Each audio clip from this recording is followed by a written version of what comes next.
Luz y sal, queridos hermanos. Vamos a comenzar nuestra clase poniéndonos en las manos de Dios y pidiendo que nos mande su Espíritu Santo para que podamos comprender este tema tan especial, uno de los temas quizás más complicados de nuestro primer curso de Escuela de Pastoral. En el nombre del Padre, del Hijo y del Espíritu Santo. Amén.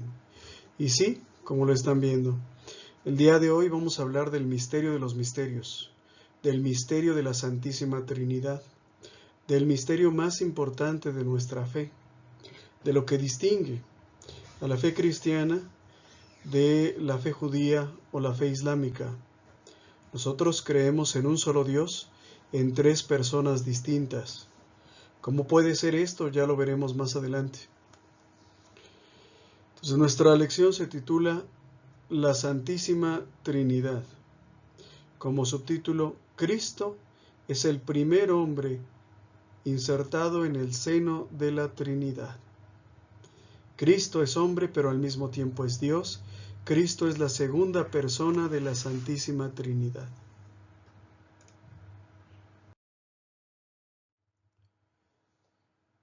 Antecedentes, veíamos la clase pasada, hablábamos del misterio de la encarnación. ¿En qué consiste el misterio de la encarnación? En que Dios, sin renunciar a su naturaleza divina, asume la naturaleza humana para ser en Jesucristo Dios y hombre verdadero. Jesucristo es semejante a nosotros en todo, menos en la propensión al pecado. Jesucristo es el hombre perfectísimo, y en la medida en la que nosotros nos asemejemos a Él, llegaremos nosotros también a ser perfectos.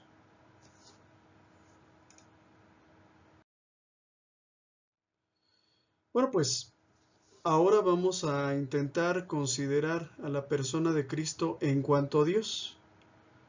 Ya lo habíamos considerado en cuanto a hombre, esta vez lo vamos a considerar en cuanto a Dios. Y este es, pues, como decíamos hace un momento, el misterio de los misterios, el misterio de la esencia de Dios, al que llamamos el misterio de la unidad y Trinidad divina. Un solo Dios en tres personas distintas. Quiero desde ahorita ya enfatizar que probablemente muchos de ustedes no entiendan este tema. Para ser sinceros, tampoco yo acabo de entenderlo. Sin embargo, voy a tratar de explicarlo de la mejor manera posible. ¿Sí? No podemos entenderlo plenamente porque si nosotros pudiéramos entender la esencia de Dios, significa que somos superiores a Dios. Hay una historia que a mí me gusta mucho de Henry Ford, el primer fabricante de vehículos en serie que ha existido en el mundo, el famoso Ford Modelo T.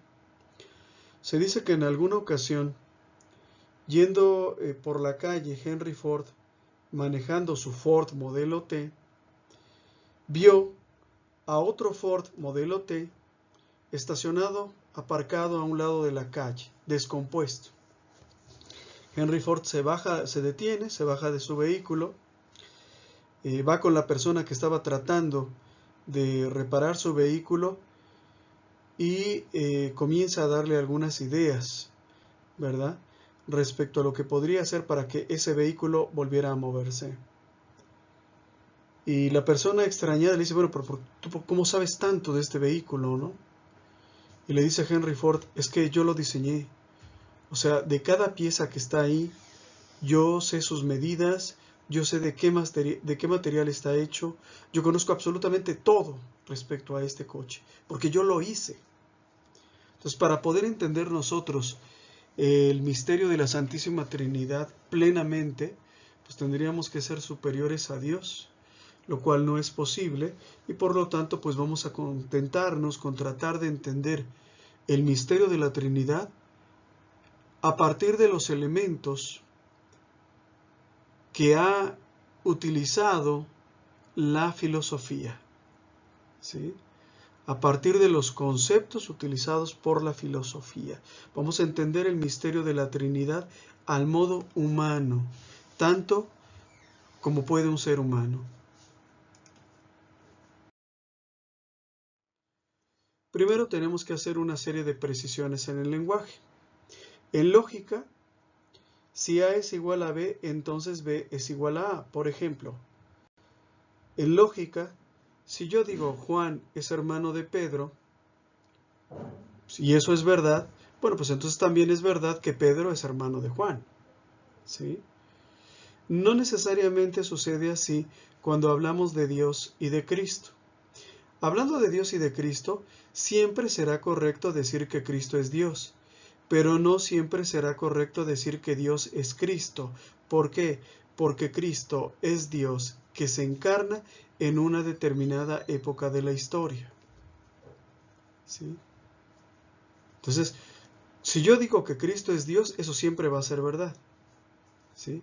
Pero no siempre va a ser correcto decir que Dios es Cristo.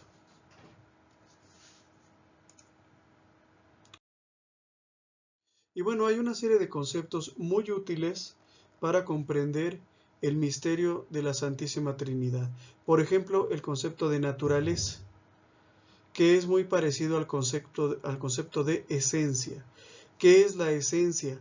La esencia de una cosa es lo que hace ser a la cosa lo que es y no otra cosa, ¿sí?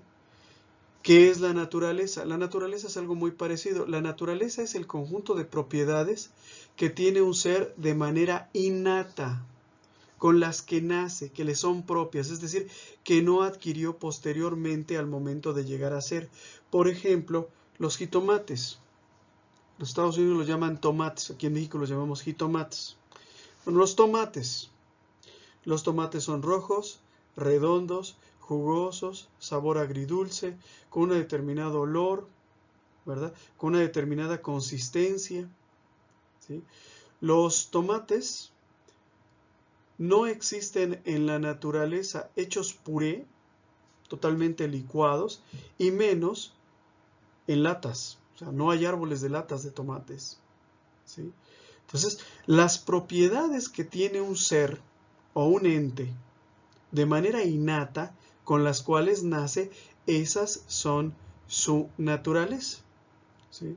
El estar totalmente licuado y dentro de una lata no es la naturaleza del tomate. No es así como nace el tomate.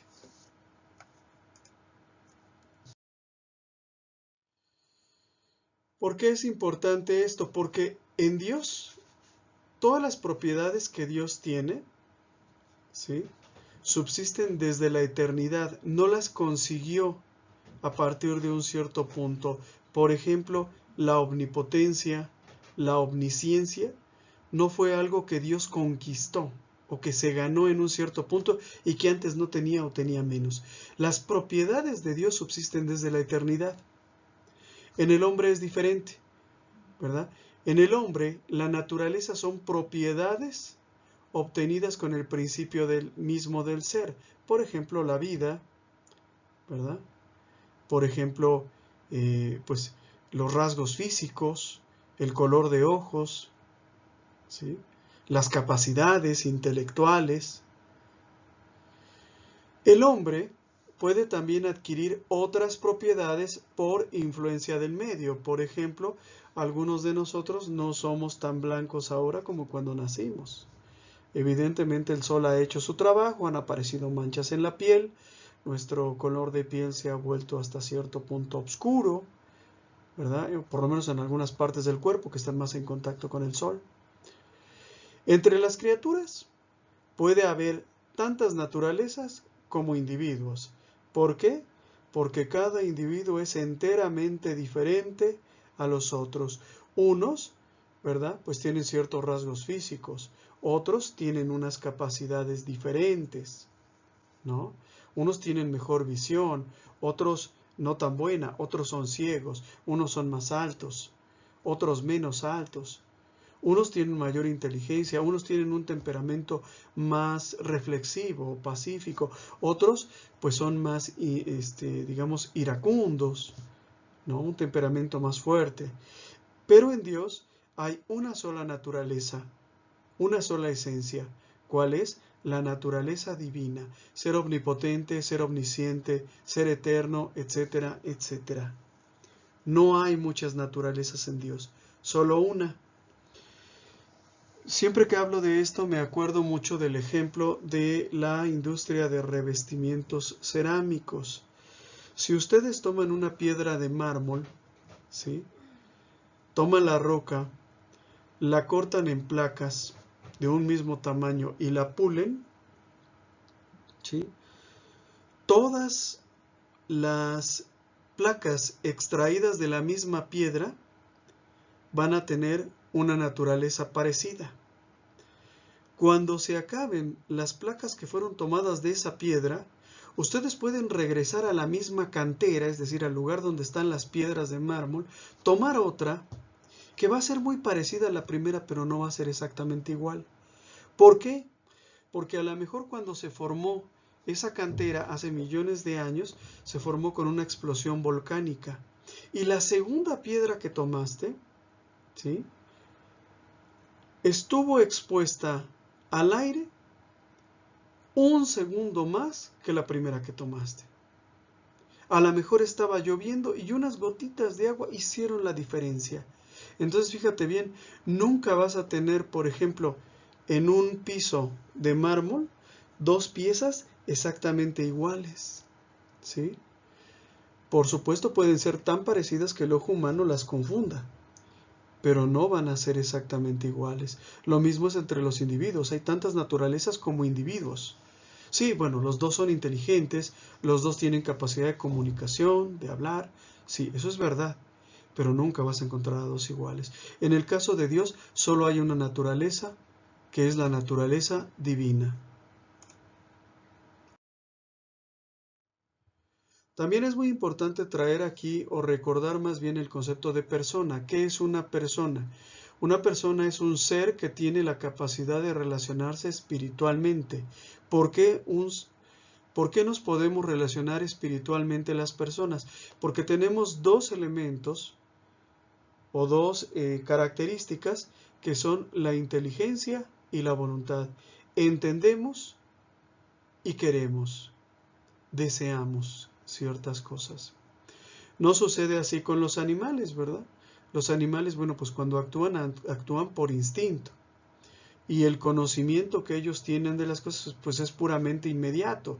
Un perro, si ve una salchicha, bueno, pues a lo mejor se para en dos patas queriendo que le des la salchicha, pero no sabe ni siquiera qué es una salchicha, ¿no? Ni de qué está hecha, ni lo sabe ni le interesa. Entonces una persona es un ser que tiene capacidad de relacionarse espiritualmente. En este caso, por ejemplo, pues vemos a un hombre y a un niño que están conversando. El niño está evidentemente hablando y el Señor, que probablemente sea su papá, ¿verdad?, lo está escuchando. Dios, el Dios en el que nosotros creemos, también es un ser personal. El Dios en el que nosotros creemos no es una fuerza de la naturaleza, no es un acontecimiento de la vida, como podría ser la misma vida o la misma muerte. El Dios en el que nosotros creemos es una persona. Puede hablar, puede comunicarse, puede relacionarse espiritualmente.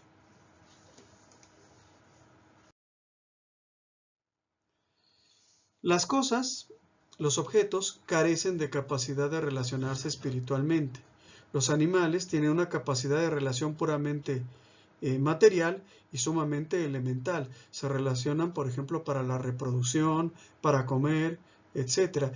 Y todo gira en torno a la inmediatez de la comida o en torno a la inmediatez de la reproducción. No se relacionan para otra cosa.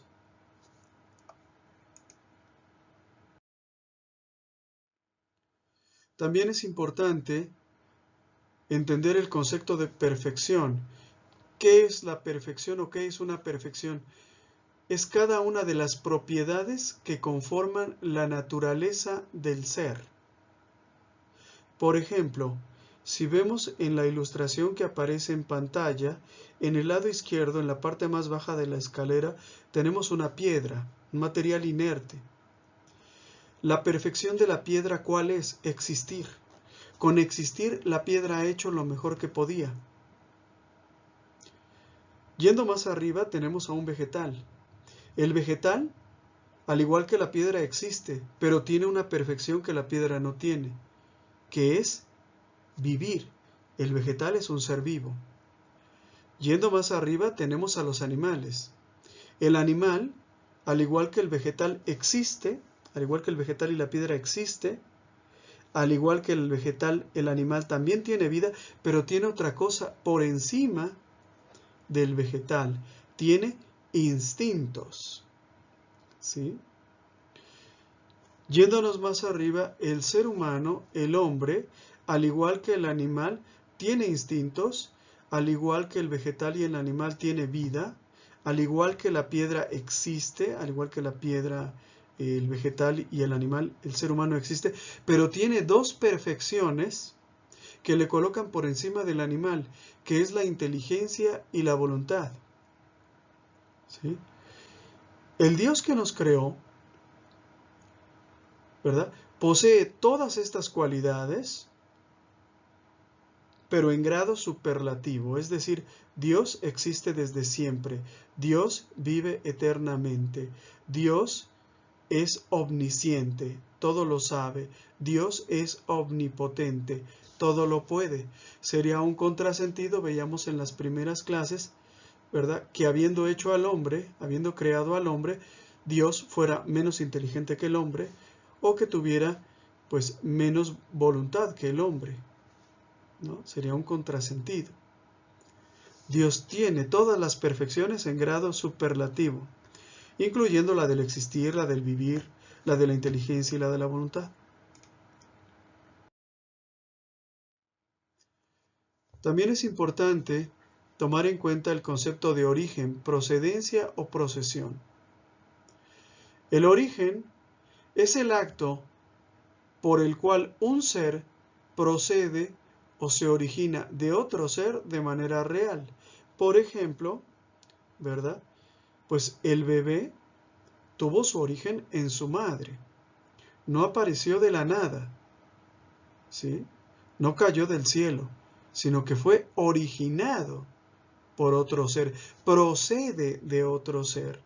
Sin su madre, este bebé nunca hubiera podido llegar a existir, sin su madre y sin su padre. También es importante entender el concepto de engendrar. Engendrar es el acto por el cual un ser engendra o transmite la vida a otro ser que resulta ser semejante al primero. En la fotografía que aparece en pantalla tenemos a dos mujeres, una madre y una hija, ¿sí? La madre engendró a la hija fue engendrada por la madre, pero el engendrado o la engendrada en este caso, pues es semejante a la primera, es semejante a la madre, y prueba de ello pues son algunos rasgos físicos como sus labios, su nariz y sus preciosos ojos, ¿no? La belleza de esa niña invariablemente procede de la belleza de su madre. ¿Por qué? Porque su madre la engendró, ¿sí? Le dio la vida. Bueno, pues todas estas procesiones existen también en Dios. ¿Cuáles son las diferentes procesiones que existen?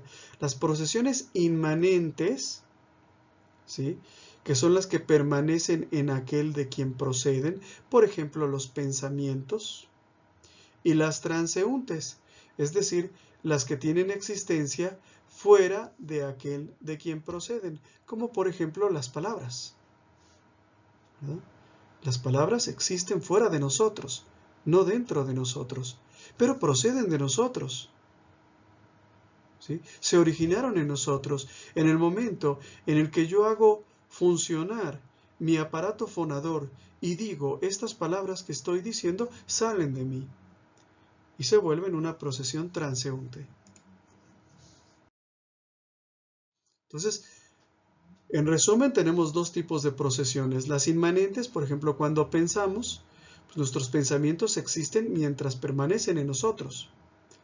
Pero cuando estos pensamientos salen, cuando escribimos una carta, lo escrito queda fuera de nosotros. Y entonces, ¿verdad?, ese pensamiento, esa procesión inmanente se vuelve transeúnte. Entonces, en Dios también hay procesiones inmanentes y transeúntes. inmanentes, por ejemplo, la unidad de Dios y la Trinidad de personas, es decir, es algo que permanece dentro de Dios, que no es visible para nosotros, que no lo podemos percibir. Sabemos que existe la Santísima Trinidad porque Dios mismo nos lo reveló, ¿sí? Porque forma parte del misterio de Dios que Él nos ha revelado. Pero si Él no nos hubiera revelado, nosotros no lo sabríamos. Y también en Dios hay procedencias transeúntes, cosas de Dios que podemos ver, que podemos tocar. Por ejemplo, la creación misma, los árboles, las plantas, las piedras, las personas, ¿sí? O, por ejemplo, la manutención del universo, lo que llamamos la divina providencia, el orden entre el día y la noche, el frío y el calor, las estaciones del año, ¿sí? Los ciclos del sol y de la luna, pues indican que hay un orden, y ese orden del universo es una procesión transeúnte de Dios. Y el gobierno del universo, pues sería el resumen de lo que acabamos de decir. Dios gobierna el universo, y eso lo podemos ver. En el universo hay orden, ¿sí?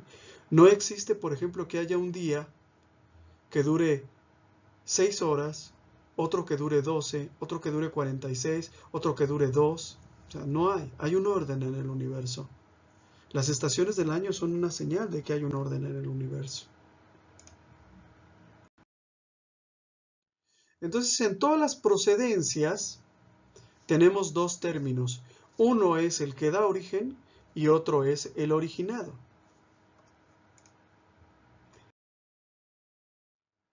Por ejemplo, el Hijo procede del Padre. El Padre no procede del Hijo, ¿sí? Sino que el Hijo es quien procede del Padre. El Hijo no hubiera podido existir sin el Padre. O por ejemplo, el calor procede del sol.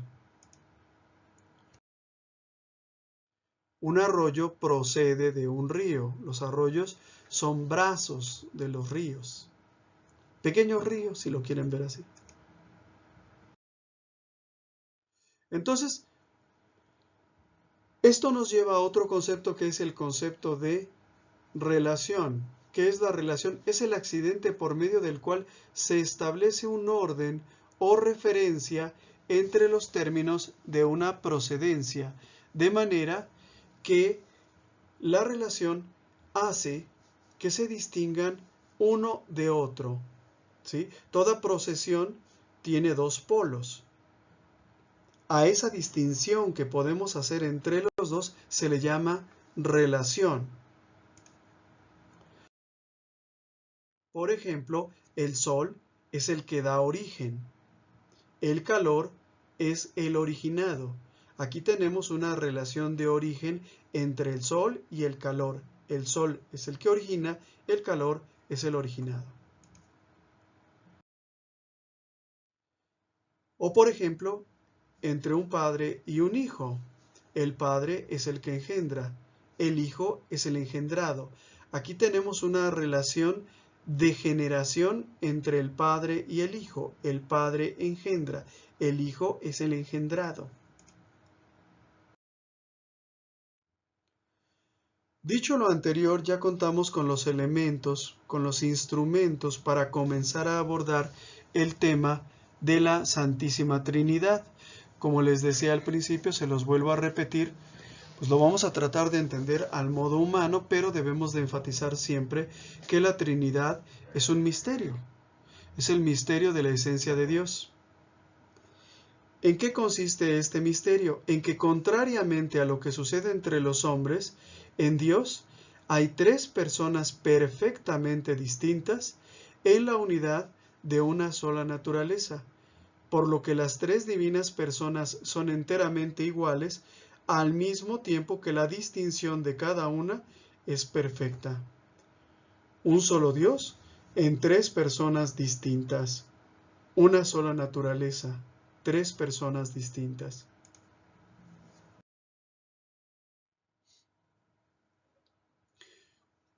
Vamos a tratar de explicar el misterio. Primero tenemos que decir que Dios es acto puro, es decir, que su forma de ser es inmutable.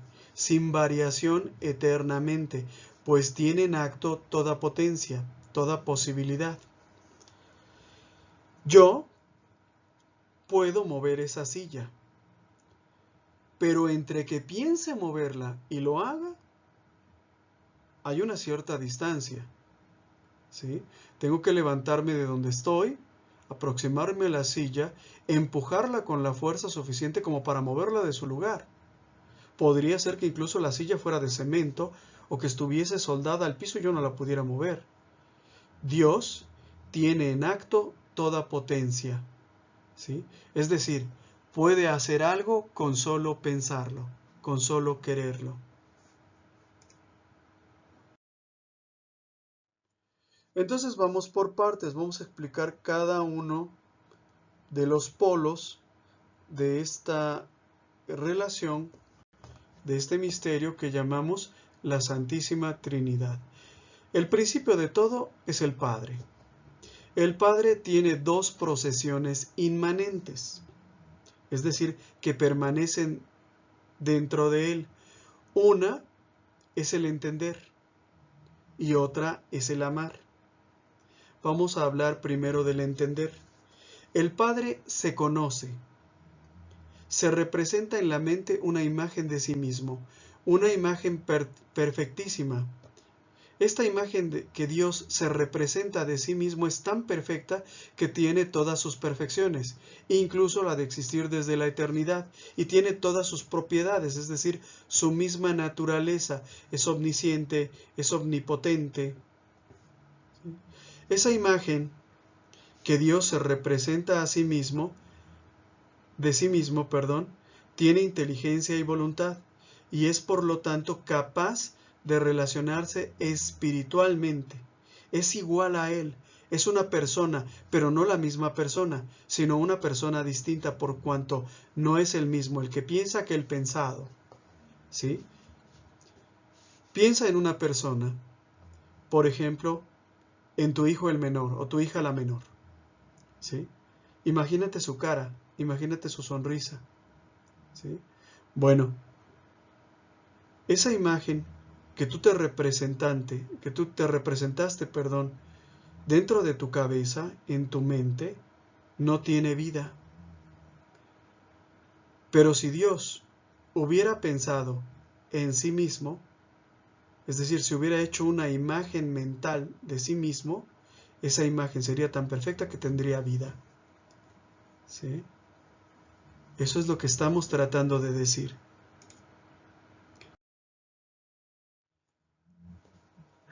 De hecho, pensar es representarse una imagen de las cosas. Por ejemplo, vean el hombre que está ahí en la pantalla. Cuando yo digo eso, inmediatamente tu mente busca la imagen de un hombre. Lo quiere ver más alto, lo quiere ver con bigotes, lo quiere ver con hijos. E inmediatamente tu cerebro compara la fotografía que yo te estoy mostrando con el concepto mental que tiene de lo que es un hombre. Y dice, no, mira, perdón, pero es un niño. Es casi un bebé lo que aparece en pantalla. Bueno, pues Dios puede representarse de sí mismo una imagen tan perfecta. Imagínense que lo que hay en el espejo es lo que el niño está pensando.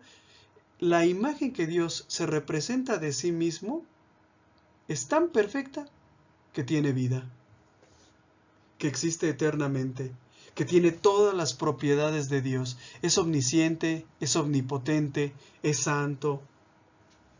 ¿Sí?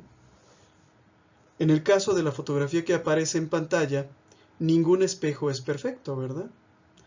Es decir, los espejos tienen imperfecciones, ¿verdad?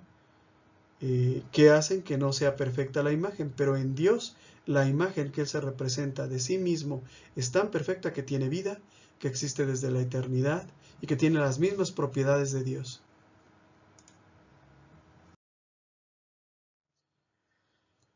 Entonces, entre el Padre y el Hijo hay un acto de generación. La primera persona en Dios es justamente llamada Padre.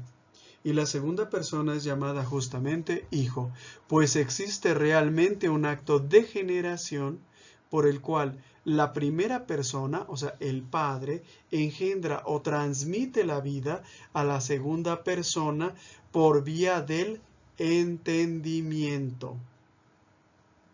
¿Sí? Es decir, como una imagen mental de sí mismo. Habíamos hablado que había procedencias en Dios según el entender y también según el amar. El Padre y el Hijo se aman. El amor mutuo que existe entre el Padre y el Hijo es una expiración activa. Sale de ellos, se proyecta hacia el exterior, pero tiene vida. ¿Sí? Es una expiración activa que está en el Padre y en el Hijo. A esta expiración la llamamos Espíritu Santo. Siendo activa, esta expiración tiene vida, la que procede del Padre y del Hijo como término de amor. El amor entre el Padre y el Hijo tiene vida. Y eso es lo que llamamos el Espíritu Santo. Y como procede del Padre y el Hijo, tiene sus mismas perfecciones. No solamente la de vivir desde siempre, sino la omnisciencia y la omnipotencia. Vean ustedes esta pintura ya tiene una cierta elaboración teológica. Vemos al Padre y el Hijo. Si ustedes ven las caras, son totalmente parecidos, ¿verdad? Totalmente. Ni siquiera se ve más viejo el Padre que el Hijo o el Hijo que el Padre. Se confunden inclusive. ¿Sí? Si nosotros vemos, de las bocas de ellos está emanando, está saliendo, por eso decimos que es una expiración activa, es decir, viva, el Espíritu Santo. El Espíritu Santo sale de sus bocas. ¿Sí?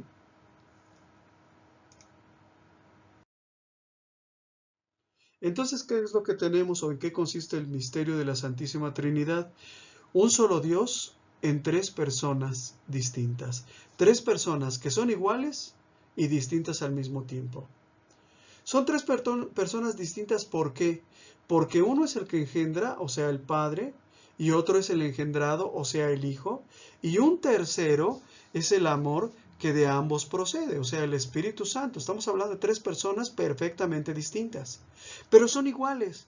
¿Por qué iguales? Porque ninguna es anterior a las otras, ninguna tiene más dignidad, más perfección o más autoridad, pues es una sola naturaleza que las une en la igualdad de un solo Dios. Entonces, iguales y distintas. Para explicar este misterio, los teólogos han utilizado diferentes instrumentos y uno de ellos es precisamente la figura del triángulo equilátero.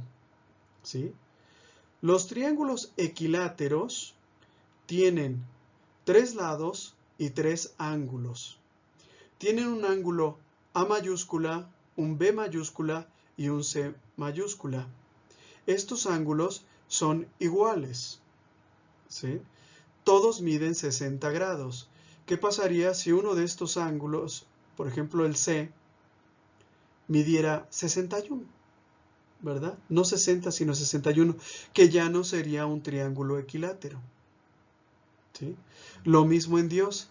Si alguna de las personas de la Santísima Trinidad hubiera existido antes, tuviera más dignidad, tuviera más poder, tuviera más conocimiento, ¿sí? Fuera más omnipotente, pues entonces ya no sería Dios. ¿Sí? Igualmente, el triángulo equilátero tiene tres lados, el lado A minúscula, el lado B minúscula y el lado C minúscula. Todos ellos, en el triángulo que aparece en pantalla, miden 10 centímetros. Si alguno de ellos, por ejemplo el lado A, midiera 11, ya no es triángulo equilátero. ¿Sí? Si tiene más dignidad, más poder, o existe desde antes, ya no es Dios. ¿Sí? Y con todo, el ángulo A es el ángulo A, no es el ángulo B. Y el ángulo B es el ángulo B, no es el A, y tampoco es el C. El C es el C, no es el A, no es el B. Son diferentes. El lado A, ¿verdad? Pues es el lado A, no es el B, no es el C. El lado B no es el C y tampoco es el A. El lado C no es el A y tampoco es el B. ¿Sí? Iguales y distintos.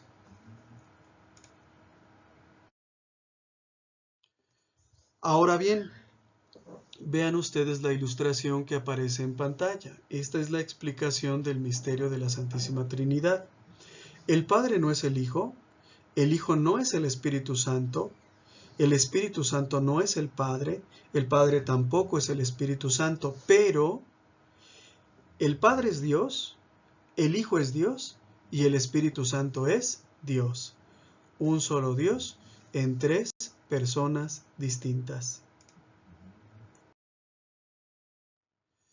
Vean ustedes la pintura que aparece en pantalla. Vemos a una persona sosteniendo una figura parecida a la que acabamos de ver, ¿verdad? Esta persona tiene una ropa muy parecida a las ropas sacerdotales. Podemos ver que pues, tiene piernas, tiene dos manos, pero al llegar a la cabeza tiene tres rostros. Son tres personas distintas en un solo Dios, ¿sí? Padre, Hijo y Espíritu Santo. Ahora bien, en cuanto a las procesiones transeúntes, es decir, todo lo que sale de Dios, las tres divinas personas actúan de la misma manera y al mismo tiempo. Nosotros estamos acostumbrados a atribuirle ciertas acciones, ciertas operaciones a diferentes personas de la Santísima Trinidad, pero lo cierto es que todo lo hacen en común, ¿sí? En Dios, las procesiones transeúntes, las que salen de Él, son la creación, el mantenimiento y el gobierno de sus criaturas, lo que llamamos la divina providencia. Pero tenemos que remarcar que toda acción ad extra de la Santísima Trinidad es obra común de las tres divinas personas, aunque los hombres acostumbramos a atribuir determinados actos a cada una de ellas, ¿sí? O sea, no es que la creación haya sido hecha nada más por el Padre y que Cristo y el Espíritu Santo no hubieran tenido nada que ver. No es que nuestra salvación sea una obra de Cristo y que el Padre y el Espíritu Santo nada tuvieron que ver, ¿sí?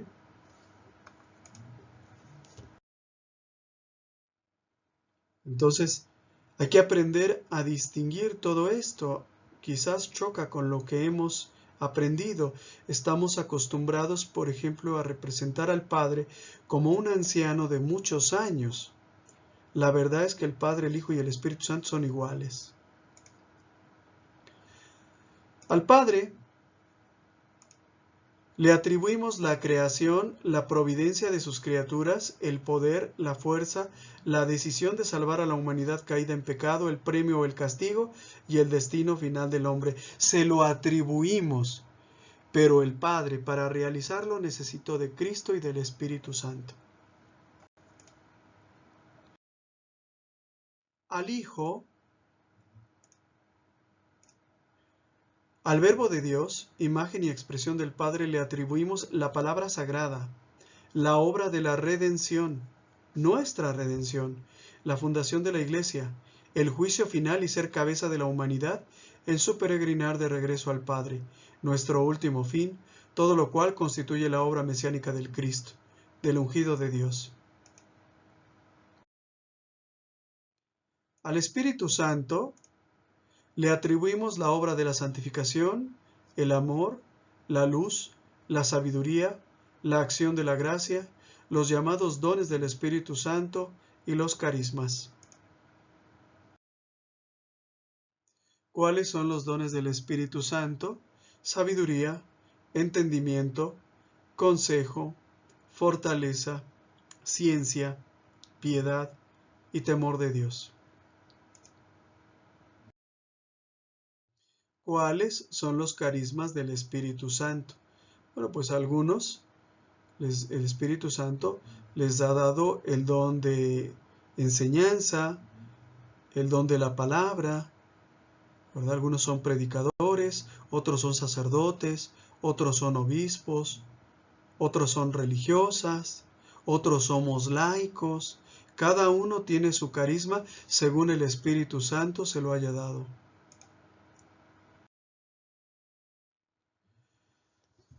Decíamos hace un momento que las tres divinas personas actúan de común acuerdo y están presentes en todo. O sea, no es que la creación la haya hecho solo Dios. Vamos a hablar, por ejemplo, de la presencia trinitaria del Padre, del Hijo y del Espíritu Santo en la creación.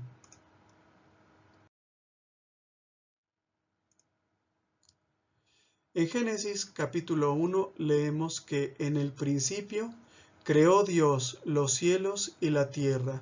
Esta forma de expresarse alude a Dios Padre. Sin embargo, más adelante leemos, la tierra era caos y confusión, y el Espíritu de Dios aleteaba sobre las aguas. Aquí ya se nos está hablando del Espíritu Santo, el Espíritu de Dios, que posteriormente nosotros vamos a representar bajo la forma de una paloma.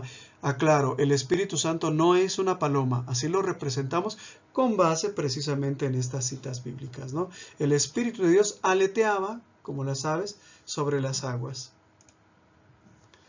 En Proverbios capítulo 8, por ejemplo, leemos, dice de sí misma la sabiduría, ojo, la sabiduría, la verdad, no es algo, es alguien, ¿sí?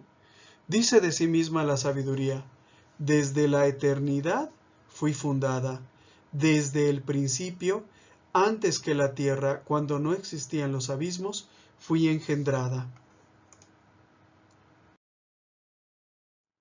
Ahora bien,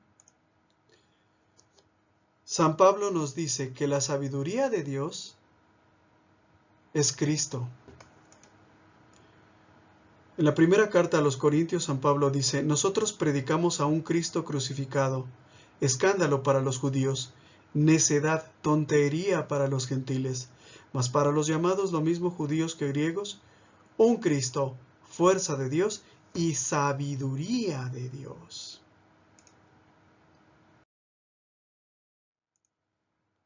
San Juan lo confirma al llamar al Hijo de Dios, es decir, a Jesús, como la palabra. Nosotros sabemos que que Dios, cuando creó el cielo, la tierra y todo lo que existe, lo creó, según la Biblia, por medio de un hágase, es decir, por medio de una palabra. Bueno, pues Cristo es ese hágase. Cristo es la palabra creadora de Dios. ¿Sí?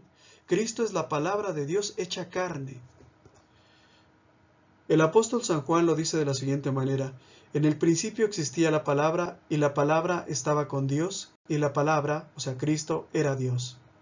Ella estaba en el principio con Dios. Todo se hizo por ella y sin ella no se hizo nada de cuanto existe. También la unidad de Dios nos ha sido revelada en la Sagrada Escritura. Nosotros conocemos el pasaje del libro del Génesis donde Dios crea al hombre, ¿verdad?, por medio de una actividad similar a la de un alfarero. Dios toma lodo, barro, dice la Escritura, moldea una figura y le infunde vida, ¿sí? Pero observemos el lenguaje que utiliza. Y dijo Dios, hagamos al ser humano a nuestra imagen y semejanza. Y en otra parte del libro del Génesis, dijo Yahvé, he aquí que el hombre ha venido a ser como uno de nosotros. ¿Qué es esto? La revelación de la Santísima Trinidad.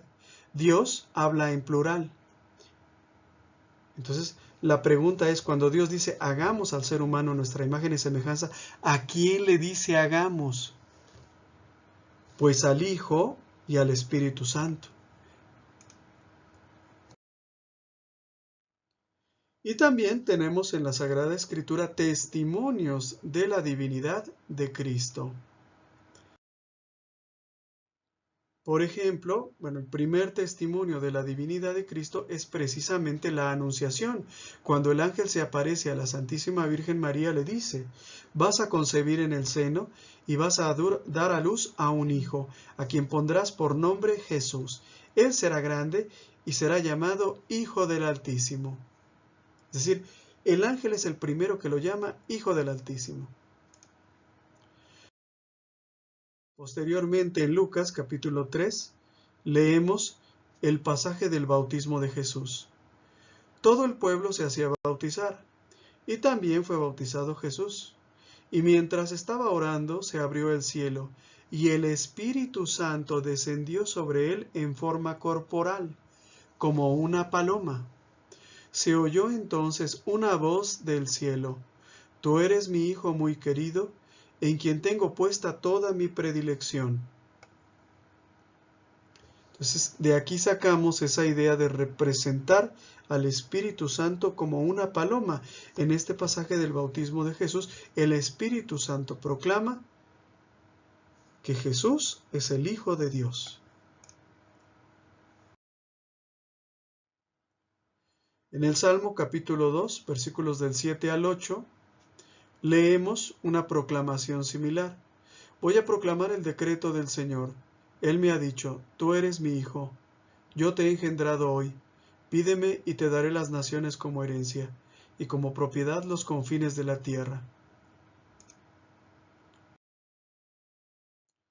En Mateo capítulo 17, versículo 5, leemos: Todavía estaba hablando, esta se refiere a la ascensión de Cristo, cuando una nube luminosa los cubrió con su sombra.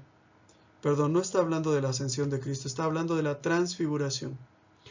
Todavía estaba hablando cuando una nube luminosa los cubrió con su sombra, y se oyó una voz que decía desde la nube: Este es mi Hijo muy querido, en quien tengo puesta mi predilección. Escúchenlo. Aquí ya es Dios mismo el que proclama que Jesús es su Hijo. Tal como lo había predicho el profeta Isaías: Este es mi servidor a quien yo sostengo, mi elegido, en quien se complace mi alma.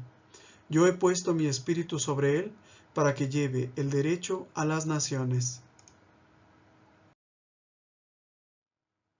Y en el libro del Deuteronomio, capítulo 18, leemos que el mismo Moisés había predicho que iba a venir al mundo el Mesías, el Salvador, y que sería un profeta mucho más grande que él.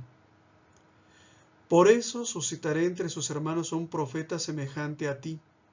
Pondré mis palabras en su boca y dirá lo que yo le ordene. Al que no escuche mis palabras, las que este profeta pronuncia en mi nombre, nombre con mayúsculas, se refiere a Dios, yo mismo le pediré cuenta. Palabra de Dios, te alabamos, Señor.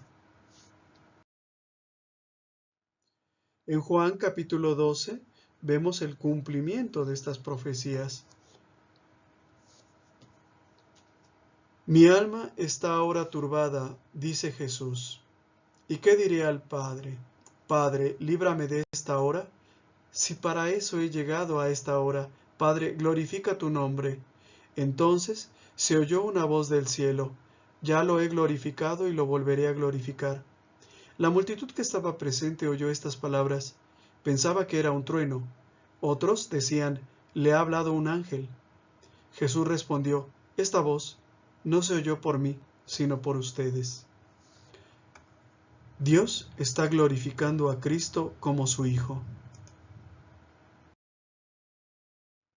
En resumen, Cristo es verdaderamente Hijo de Dios, engendrado por el Espíritu Santo. El Espíritu Santo es el amor con el que se aman el Padre y el Hijo. Dios es uno en su naturaleza y trino en sus divinas personas. El Padre es el principio de toda existencia. El Hijo es la imagen, el retrato, la expresión eterna del Padre. El Espíritu Santo es el don, el regalo, la gracia dada al Padre. La Trinidad Santísima, una e indivisible, opera unida en todo. Nosotros atribuimos al Padre la creación, al Hijo la redención y al Espíritu Santo la glorificación y la santificación. Reflexiones personales, cada uno de nosotros va a responder en su casa cuando pueda, ¿verdad?, estas preguntas. ¿Ha sabido agradecer al Padre la donación que nos hizo de su Hijo para que por Él fuéramos salvados? ¿Recuerda a Abraham e Isaac? Segunda pregunta. ¿Has sabido agradecer a Cristo su entrega a la muerte por ti? Tercera pregunta.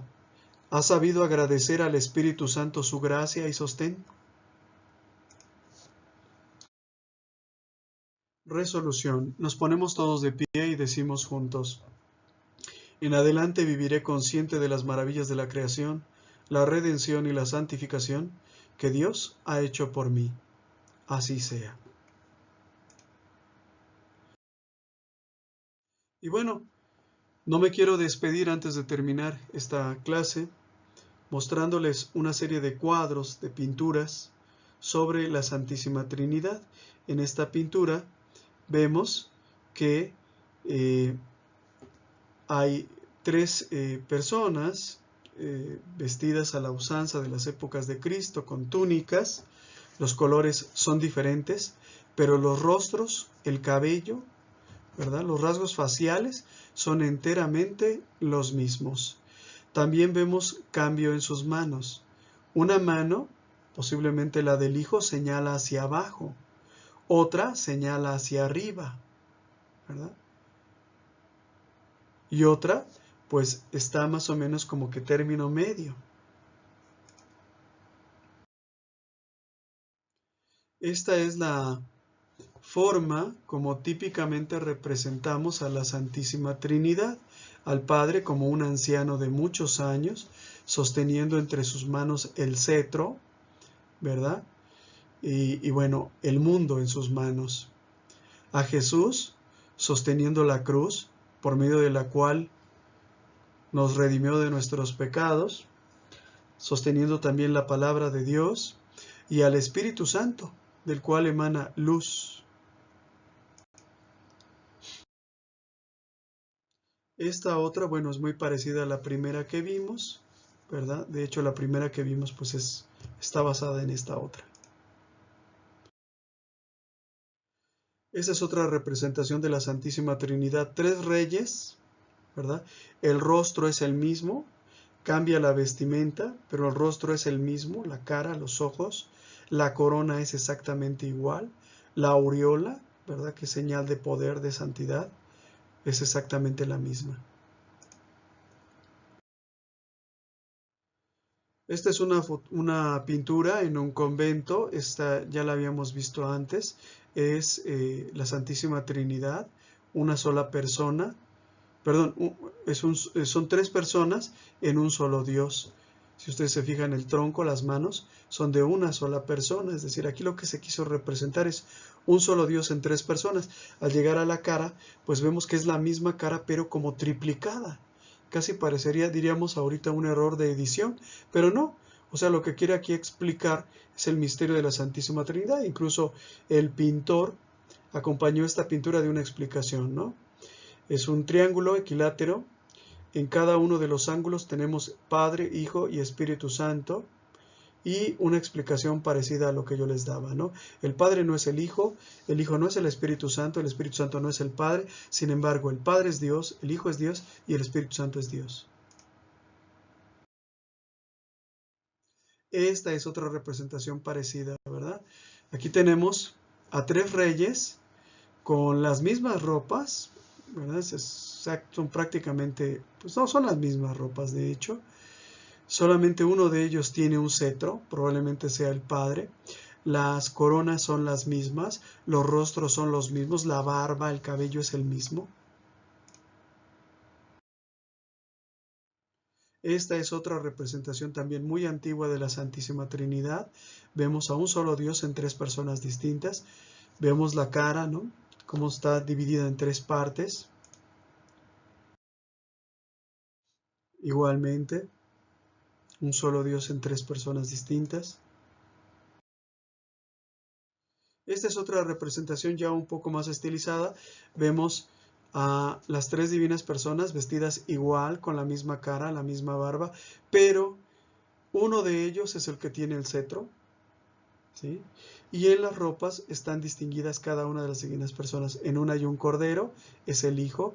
En otra un triángulo equilátero, es el Padre, y en otra una palomita, pues es el Espíritu Santo. Igualmente, esta es muy parecida, ¿no? Es una combinación de las anteriores. Tenemos a 3 reyes vestidos, en un trono, sobre ángeles, vestidos igual, el mismo rostro, pero, ¿verdad? Uno de ellos tiene una cruz en la mano, el otro de ellos tiene luz en su mano, y en la ropa tienen como una especie de prendedor. En uno hay un cordero, probablemente es el hijo, en otro no se alcanza a ver bien qué es, ¿verdad? Pero pues probablemente se trate del Padre y el Espíritu Santo. Esta es otra representación igual a las anteriores, ¿verdad? Solamente varía que aquí la ropa de cada una de las personas de la Santísima Trinidad, pero la cara es la misma, ¿sí? Todos tienen un triángulo equilátero como aureola, ¿verdad? Como un resplandor sobre sus cabezas, es un triángulo equilátero. Y en la ropa uno tiene un cordero, otro tiene como un sol y otro tiene como una paloma. Muchas gracias por tu atención, esperamos que este video haya sido de tu agrado. Nuestro trabajo se mantiene gracias a las aportaciones de amigos y benefactores. Si nace de tu corazón hacer alguna aportación y tienes posibilidad de hacerlo, aquí te dejo mis datos bancarios. Si no puedes hacer alguna aportación, con una oración es más que suficiente. Que Dios te bendiga y muchas gracias.